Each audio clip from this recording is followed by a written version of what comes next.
एका रात्री आटपाट नगरीतील एका घरात अचानक धक्कादायक प्रकार घडतो.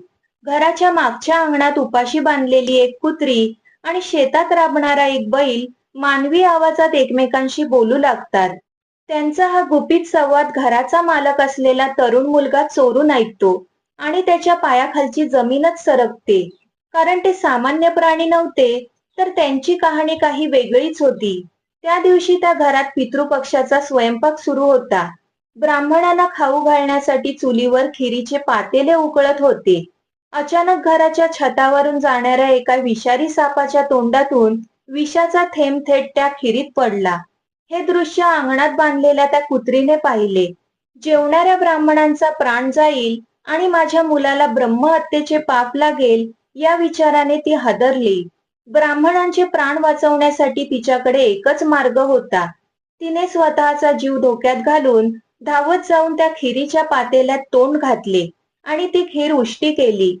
स्वयंपाकघरात शिरलेल्या सुनेने कुत्रीचा हवरटपणा पाहिला आणि रागाच्या भरात तिने जळक्या लाकडाने त्या कुत्रीला मारले व तिला रात्री उपाशी ठेवले.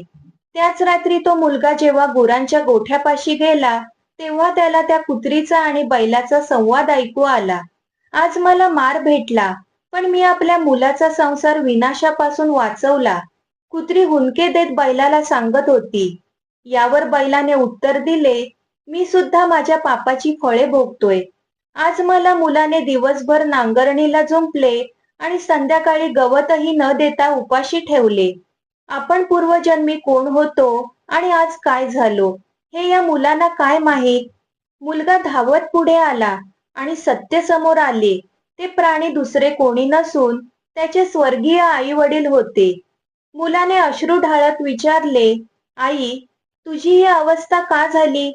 तेव्हा तिने उघड केले की पूर्वजन्मी मासिक पाळीच्या काळात अज्ञानाने घरातील नियमांचे पालन न केल्यामुळे आणि धार्मिक कार्यात हस्तक्षेप केल्यामुळे तिला या जन्मी कुत्रीचा तर पतीला बैलाचा जन्म मिळाला. पश्चातापाने पेटलेल्या मुलाने ज्ञानी ऋषींकडे धाव घेतली आणि विचारले, माझ्या आई वडिलांना या पापातून आणि कुत्री बैलाच्या योनीतून मुक्ती कशी मिळेल? यावर ऋषींनी त्याला सांगितले, भाद्रपद शुद्ध पंचमी म्हणजेच ऋषी पंचमीचा उपास कर.